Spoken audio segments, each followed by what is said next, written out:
It's Friday, and I want to call it a little bit of a tune-up today, an empowerment tune-up, some take actions for you here at the Warriors. And the best person for this is Dr. Chloe Carmichael. She's a clinical psychologist, author of Nervous Energy, Harness the Power of Your Anxiety. And anxiety is a word I am hearing left and right these days. It is all around us, from kids to adults. Real-time anxiety. I'm hearing online anxiety. We'll have a well-documented, so many studies about our youth mental health crisis in the United States going on right now, and it's escalating. So we're going to have to, and that is most troubling, we're going to have to really start looking at this, analyzing this, and have some take actions that are easy for everybody to follow. And I want us to understand exactly what, with Dr. Chloe, anxiety is and what we're going to do about it, because here at the Warriors, our hashtag is community creates change. So let's do it. Buckle up. Dr. Chloe has the answers. The website and all of this information will be in the body of the video is drchloe.com. You will find more information about her and her services and how to order her book, a must read, Nervous Energy. Also Twitter, Dr. Chloe, Instagram. You got to follow her. In addition to regular clients, and this is why you, Dr. Chloe, and I'm going to get to letting you talk in a minute, but you have so many fantastic credits. I want everybody to hear about you, as well as, your private practice, personal, you personally volunteer. And this is what I love about you. Underserved populations, including homeless, vets, people with addictions, poverty, so much poverty around us now. Now that's a Warriors move, and you're a subject matter expert, and you're quoted in everything. We don't have enough time, from the New York Times to Rolling Stone, one of my favorites. So Dr. Chloe Carmichael, welcome to the Warriors. Thank you, Lynn. It's great to be with you. And thank you for the work that you do and for the work that all of the Warriors are doing. My hat is off to you. Well, thank you, Dr. Chloe. But, I can't do my job without you, because we have so much trauma going on. We have so much, as we're going to talk about, anxiety. Like, I think of it as a wheel with a lot of spokes. It can't go around unless the Warriors, works with everybody on this issue of everybody's overwhelmed these days. Okay, first of all, before we get into anxiety, because I kind of think, Dr. Chloe, people drop that word left and right. Kids certainly do. I don't think they even know what it means. We want to hear a little bit of something about you. What do you want to share? Whatever. It can be about your childhood. It can be anything. How'd you get started in all of this? Why do you like being a clinical psychologist? Whatever you want. Thanks. Yeah. So I got started in all of this decades ago now in New York City. I was there as a very young person. I had said since I was 8 years old that I was going to live in New York and be on television. And so there, in my early 20s, I finally got to New York, super excited. And I was teaching yoga to, pay the bills. I was a yoga teacher at the time, and teaching individual yoga lessons, to be precise. And through that work of teaching private yoga lessons to stressed out New Yorkers, and really kind of starting to understand their stress, not just physically, but with yoga, we also work with the mind.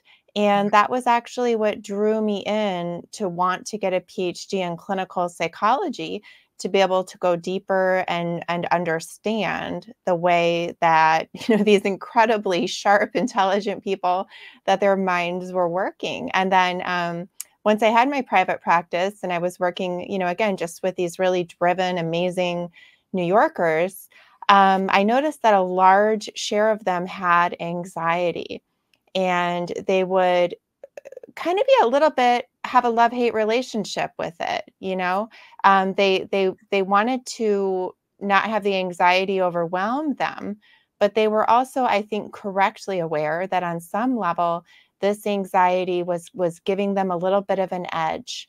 And that's why I eventually came to write my book, Nervous Energy, Harness the Power of Your Anxiety, because what they were most excited, I think, to learn was that there's a healthy function to anxiety, which is to stimulate preparation behaviors.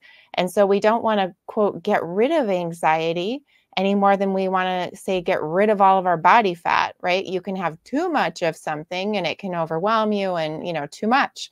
but it's also actually there as a protective function. So that's the sweet spot of my work with anxiety, is learning how to use it constructively. I like that. You gave me a lot of food for thought right there with that answer on that. Let me ask you. Let's break it down.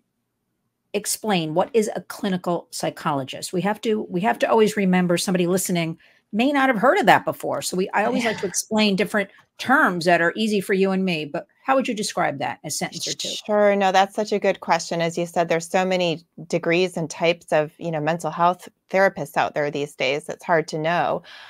So a clinical psychologist have a PhD in clinical psychology. We're the only non-medical doctor that's recognized, say, by Medicare as a physician, because a clinical psychologist is the only person, say, that would be looked at on the same level as a physician when it comes to treating mental disorders. However, again, I don't particularly focus on disorders. I found that certainly my understanding of disorders, and I've worked in hospital inpatient units and psychiatric emergency rooms and all those things in my training, and certainly understanding mental health disorder has actually helped to inform me as well about what is healthy. Again, what's that part of the human experience that's uncomfortable and challenging, but also within the realm of healthy. So kind of understanding the disordered side, ironically, also illuminated for me what's actually on the growth side as well. I like this whole idea of, I'm sort of paraphrasing what you said, taking the anxiety again, because I'm hearing this word, Dr. Chloe, nonstop in the last couple of years. Certainly coming out of COVID, everybody was saying anxiety, they're overwhelmed. The kids say I have to chill if you talk to them. But I like taking it and harnessing it. It's a positive. So it's not something like to be scared of and then going off, you know what I mean? And just using it as an empowerment tool. I think that's what you're saying to do. And that's what your book is more, is about. How would you describe like some indicators of anxiety that you're hearing about, you deal about lately? How would you describe an anxiety? Well, that's such a good question. And, I think I would say, just to your point, though, I think a lot of people are throwing that word around, and then they end up getting like anxiety about anxiety. Right. And it kind of snowballs because they think something is wrong.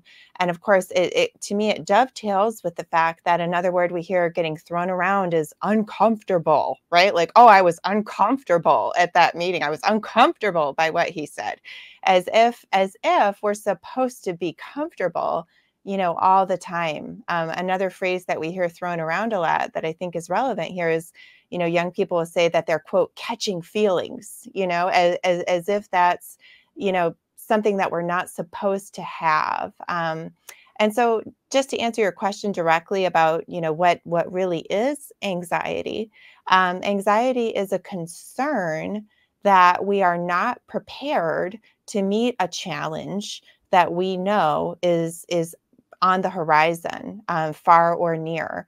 And then stress is the experience that we have when we're actually grappling, with the challenge, and we're kind of at the limits of what we can hold. So for example, when you're at the gym and you're lifting a very heavy weight, the heaviest you could possibly lift, and your muscles are shaking, that's your muscles, under stress. Okay.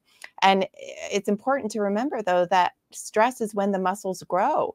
If you don't push the muscles to that point, then you're actually not really growing your muscles. And so that's why I went with the website anxietyishealthy.com. It will forward now to Dr. Chloe, because Dr. Chloe, frankly, was too hard for many people to spell. They were like, how exactly is it DR or DOCTOR? Really? Like, It yeah. seems so simple to me. I don't know. Yeah. So I just went, with anxietyishealthy.com, it will just forward right there, to my website. Yeah. Because again, the idea is that once we understand that when we have that anxiety about a concern, about something that has to be done in the future, and we're not sure if we can rise to the occasion, what happens is Mother Nature gives us a little shot of adrenaline. And that's why many people will say when they have anxiety, they'll say, oh, gee, my heart is racing, my palms are sweaty. That's actually in many cases a sign of readiness. That's a sign that your body is activating. And what we don't want to do is just simply stew in that activation and become paranoid about it, that there's something wrong with us. What we want to do is put that energy to good constructive use, to take constructive preparation behaviors about whatever it is that's, causing the anxiety. And then some people, I will say though, of course, they get done with the challenge, the source of anxiety is over, but their body is just kind of stuck on a mode of being revved up. And in those cases, and the book provides for this too, my book, Nervous Energy, Harness the Power of Your Anxiety, provides, just kind of simple calm down exercises to just calm your body down. However, I explain this very clearly in the book. It's important to know you should not be doing, just calm down and relax exercises if there's actually a threat or a concern that instead of calming down, you're supposed to be sharpening your tools and preparing and getting ready. It's not time to close your eyes and think of a beach. It's time to grab your pen and write out a preparation plan. That's what's actually going to help you succeed. And ironically, that's what's going to help you calm down your anxiety. Because if you just do the close your eyes and think of a beach thing, when there's a genuine actual threat on the horizon, it may work for a moment, but deep down, hey, I'm just sitting here thinking of a beach when my threat is getting closer, and it doesn't really satisfy you. So it's important to distinguish between, is this an anxiety that's stimulating me to do a constructive preparation behavior, or is this truly, just a residual anxiety and I can just go ahead and do my bliss out exercise?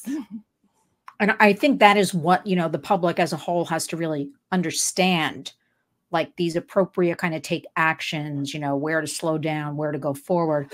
I have to say, Dr. Chloe, I am so concerned about our kids' youth mental health. We know we have endless, we work at, at the Warriors, a lot of legislation, studies, tech companies, the internet fuels a lot of dangers, addicted behaviors, anxiety. Kids are swiping, staying up late to read. Any thoughts you want to weigh in about all of that? Kids, the internet, their anxiety?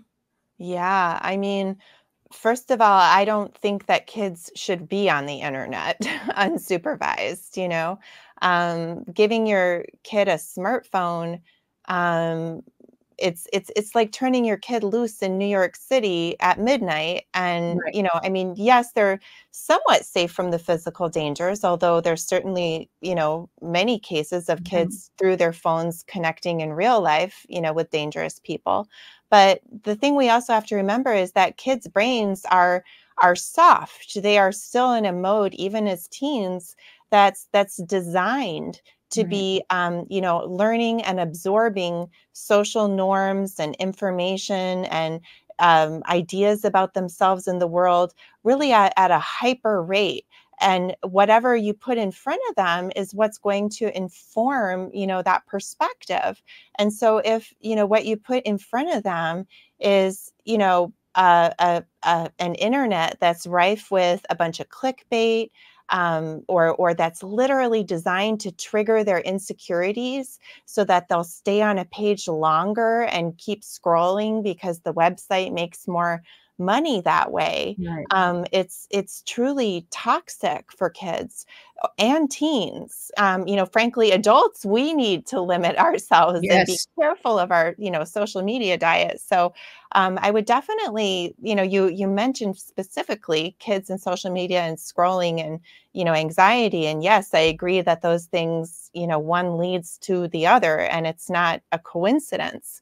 That said, I think that there's also, unfortunately, and this is, me as a clinical psychologist speaking of my own profession. I think it's unfortunate that the way a lot of the therapy industry has come to evolve is that there's an incentive, an ugly financial incentive for the therapy industry to medicalize and monetize, every aspect of the human condition. Again, so for kids to say, well, gee, I have social anxiety. Well, okay, maybe now a therapist is going to come in and start collecting, a handsome fee every week, and then maybe a Right. psychiatrist too. And next thing you know, you have a whole team of people, collecting a fee instead of, potentially saying, no, sweetheart, what you have is an just natural sense of healthy awareness that you don't yet have the skills to feel comfortable in, social settings. And that makes perfect sense because you haven't done that a lot yet. Let's walk through it together. Maybe that healthy anxiety is stimulating you to, learn some skills in that department. Because that's the thing too, of course, is that kids are not spending as much time in real life together anymore either. They're spending time together online. Oh, again, Dr. Chloe, you lead me down the path of 2 hours of questions. But anyway, um, one other thing, I used to teach kids about digital safety, and having a device is like opening up your front door and letting strangers in to break it down. And then I decided about a year and a half ago, you know what, Dr. Chloe, I have to teach the adults like how to parent up. Remember, there's parental autonomy. It's kind of that slippery slope. You can't tell people what to do. You can suggest, give them facts, give them studies, give them tools about all of this internet safety, because we do know right now, ages 9 to 17, 1 in 4 kids are approached by a stranger. That's about 25%. And of that 25%, about 42% go out to meet that stranger in real time. To me, that is frightening. If that's what we know about, the numbers are higher, Wow. right? Because the studies are always lacking. They're always behind a couple of years or something. To me, that is completely frightening. So we try to get the parents to really parent up, and delay is the way with devices. Get the phones that just have, my kids are all in their 30s now. That's when phones came out. Just they had a little, I got those cheap, you got them for $1 in those days. It came with the plan. Like they could just call me. There's no Mhm. internet. There's no cameras. There's none of A that. dumb phone. A That's what dumb we phone, want. a dumb phone, right? And go back to, let's just have a device for that type of contact. Because it is completely frightening. I also we try to teach tools, family partnerships. Do you do anything because I also know a therapist, I'm all over the place, so bear with me. And she works with children. And she was telling me she works from 8 a.m. in the morning. She does it all on Zoom. And she literally goes till midnight Wow. because the parents want their kids so involved with therapy. And then there's also the issue of, I started seeing it in retrospect. I recognize it now. Like when my kids were little, they would always be suggesting like drugs, for ADD and all that, instead of trying to figure out maybe that's being a child. Like Mhm. maybe they're going through some sort of growth. What's your take on all of this? Do we have to get into the parents better and educate them how to handle? It's kind of this vicious circle going on. Yeah, no, you're so right about that, Lynn. And I mean, it's been since the early 2000s even. I Yeah. remember when I was, in school learning about ADHD, even at that time, there were a lot of studies and discussions in the psychology world about, is ADHD overdiagnosed? And I mean, of course, the diagnoses have only skyrocketed since then. And, I think it's like, I don't know, 1 in 4 kids or something now is, on medication or has a diagnosis. I don't know the exact statistics. So if somebody can put it in the comments if they listen to this, I'd love to interact about that. But yeah, I, I, I think it is overdiagnosed.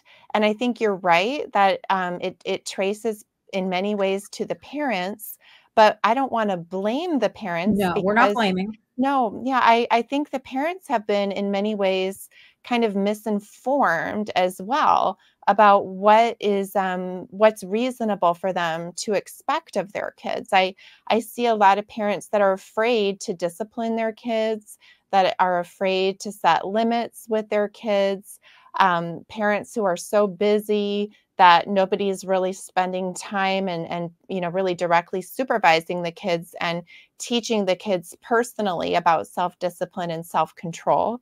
And so when kids don't have limits and boundaries, it actually does make them anxious.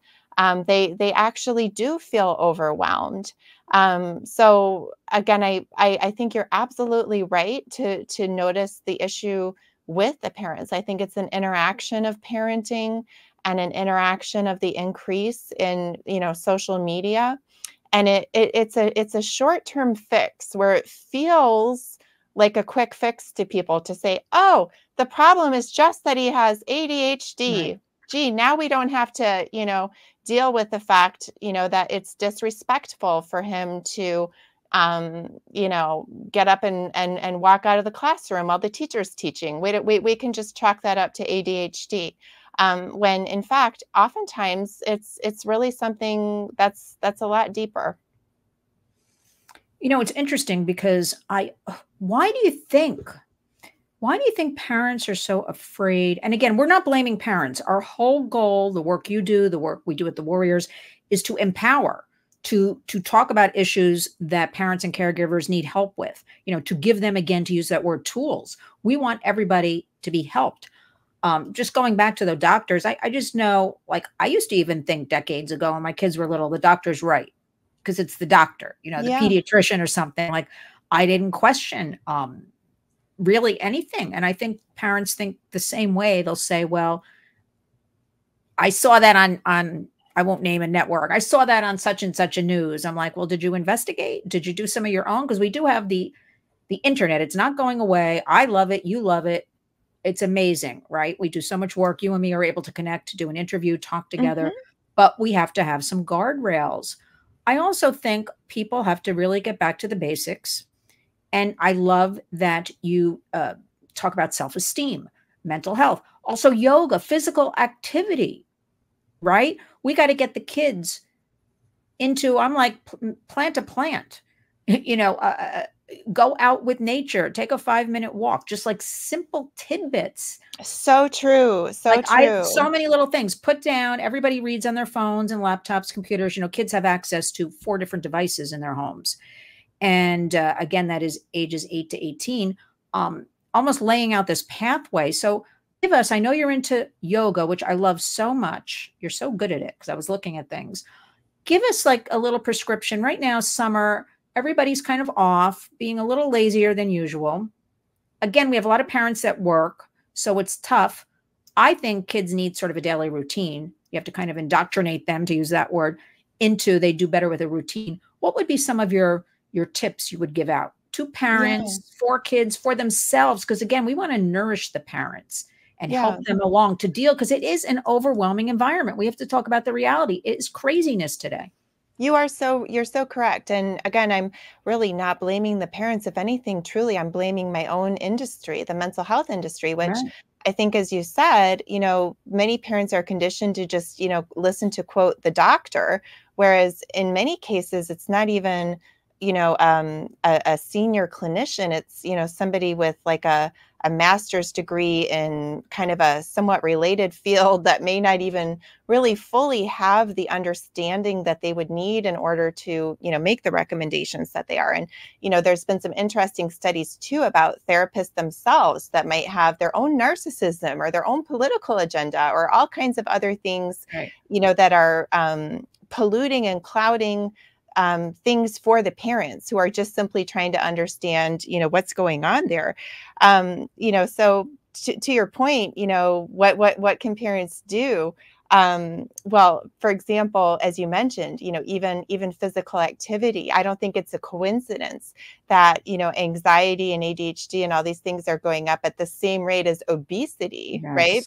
And so when we talk about, say, for example, well, gee, take away, his gaming device And then it's so interesting. I've said that to parents, and then they say, well, no, I can't do that. He would freak out. And I'm like, well, that's exactly why it means we found the right spot to press upon, that he obviously has, an over attachment, to this thing. If he would behave as if, a heroin addict, when you take away, their heroin, if he behaves that way, when you take away his gaming device, maybe that means we're on to something.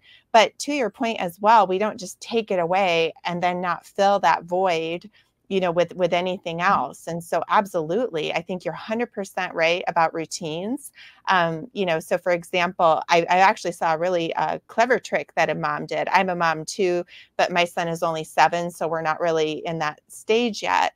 But I saw this mom who had put up a sign that said to her kids, before they could get the Wi-Fi code for the day, she changed the code every day before she went to work. She was a working mom. She's gone all day. But she had cameras in the house, just Nest cams, nanny cams, that kind of stuff. So she could see what's going on. And she said, before you'll get the Wi-Fi code for today, you'll need to get X, Y, and Z chores done. She had, some workbooks of, math and geography, certain worksheets, and they had to just, hold the stuff up to the camera. They had to have the proof that their work was done. And, she said she'd check the Wi-Fi camera or whatever, every couple of hours, or they could text her when, they were ready for their, even just camera check. So that way the kids have a sense of accomplishment. It gives them a sense of structure. And then sure, great. Then they can play some video games, or whatever it is that they want to do. But we have to remember, we're not raising children, we're raising adults, and, we're not doing them favors by, not teaching them how to prepare for the real world and how to take pride and a sense of accomplishment. And yes, how to be uncomfortable sometimes, and realizing that that is not the worst thing in the world. In fact, it's often, like I said earlier, with those muscles shaking at the gym, that's oftentimes when we're really growing, when something positive is happening. I was very uncomfortable when I started my practice. I was terrified, I was very uncomfortable through, certain, moments in my life that actually were some of the springboards as well to something really that turned out great. Wow. I love what you just laid out about that mom, doing that, because we want to look, the bottom line is wherever children are, which is online, whether it's gaming, laptops, Chromebooks, so are the predators. And that is something we also have to keep in mind right now. Again, wherever the kids are, so are the predators. And they should earn. Addictions, definitely. We have all the studies, internet addictions, gaming addictions. We have camps where kids have addictions and they go to for gaming across the United States. So we have to really start in the home, in the community, and change it up. Let me just ask you, why do you think the parents fight this? It seems very clear to me, like this is what we have to do. And it's not that hard to change a Wi-Fi password every day. Why do you think they say my kid will freak? Do you think? And again, I'm not blaming anybody. They're just leaning on that, because I'm sure you've been to restaurants where everybody's at the same table on phones. Kids at school, which is why we're trying to state by state get them out of the schools during the school day. They're in the cafeteria, sitting next to each other, texting each other. Why? I'm always asking this question, like, why? Again, my kids are in their 30s, but like, I would be like, oh, I don't want them doing that, or meeting a predator, or spending all day long eating chips and gaming with strangers. Why do they push back so much? I can't figure it out. Yeah. Well, I mean, again, I'm not blaming the parents. I'm blaming No, we're not blaming. I'm just curious. Like, I'm why? blaming my own profession to answer the question of why. There's an incredible book called Bad Therapy by Abigail Schreier. It's a new book released in the past couple of months. If you could interview Abigail Schreier, that would be amazing. But it's a great book. And, she talks about, how therapists have undermined parental authority in many ways, and the therapists don't, necessarily understand. I'll give you an example from my own life. Okay, so as I said, I have a 7-year-old son, and he's wonderful. And a couple of years ago, he was 5. He was in kindergarten, and he was, as many 5-year-old boys do, constantly squirming around on the rug during story time, nudging his friends, this and that, just kind of acting up a little bit. And I had a behavioral and occupational therapist just come and observe him in the classroom. She observed him for one day. And she said, I think that he needs to be given an accommodation to lie on his stomach during the story time because he may have a sensory issue and he's struggling to sit still. I said, no, I don't think so. And so I had a chat with my son and I said, if I get any more reports about this happening at school, X, Y, and Z are going to happen at home. The problem got solved real quick. So that's just one example where I'm telling you, my own profession, if I didn't have the credentials that I do to be able to answer back to that, occupational therapist and say, no. And by the way, she did some tests with him too. And I observed her doing the test and I observed her making errors in the testing protocol that only I would know about as a clinical psychologist. And so I think parents get cowed, and I'm not blaming them. My heart goes out to them by these so-called experts, that are undermining their parental authority, because I think that's really what kids need the most. As I said earlier, they need boundaries, they need discipline, they need love, they need stability.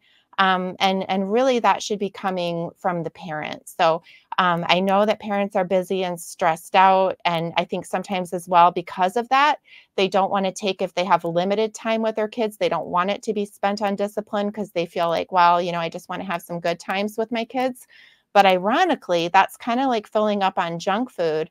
And then you end up with your times with your kids kind of being punctuated by a lot of disrespectful behavior, which actually isn't so enriching for the parent-child relationship either. So if there's any way at all, for parents to find some time and to unplug, the parents too, to put down their phones and not be on their phones. Maybe the kids and the parents just go out for the day together, device free, and spend some time together. It's amazing what that can do. Yeah, we're Dr. Chloe, we're even like go out for an hour. You're like a whole day. Like we're trying to get people to build this. Go out for an hour. Everybody, including parents, don't have devices. Everybody puts them down for an hour. We've got to start and get back to all of this. And I know with all of the work you do, any final words before I have to let you go for us? Thanks, Lynn. I would just say again, if people are interested in, learning more about the healthy function of anxieties, which is to stimulate preparation behaviors, there's 9 techniques in my book, and people can go to anxietyishealthy.com to learn more about my book. And thank you so much again for having me. I know that your audience is really, truly a very amazing group of people. So I'm honored to be here. Thank you, Lynn. Dr. Chloe, thank you for saying that. But again, I will have all of your information laid out in the body of the video. I want people to take their time. I want them to read. I was looking at your Instagram even with, different tips that people can just adapt. So easy. Obviously, your book, I want everybody to follow you on Twitter. It's easy. It's Dr. Chloe. I mean, it's not hard, everybody. DRCHLOE. I think it's simple, but I'll train everybody because we do have amazing warriors. We have a very diverse kind of audience all over the United States. But I have to thank you for the work you do. And also, it is so necessary. It is so much needed. Let us speak again soon because this is an ongoing. We have to talk about techniques for people, updates for people, keep on top as things move along. I feel like on a daily basis, things are changing. And also, I want to thank you for being a mom of a 7-year-old because I think that today is one of the toughest jobs in the world. I did not have to deal when my kids were little, internet, I should say, and all of that kind of thing. They just kind of missed the bubble. And it's really difficult in the environment. And my fellow New Yorker, New York can also wear us down, but actually it pumps me up. The anxiety of working harder. But the work you do is wonderful. We will be pushing out all of your information. Nervous Energy is the book. Let's harness it for good, everybody. And that word anxiety becomes a power tool. Thank you for joining me today, taking the time. Please let us speak again soon. I want to say to you, you are indeed a warrior. Thanks, Dr. Chloe. Thanks, Lynn.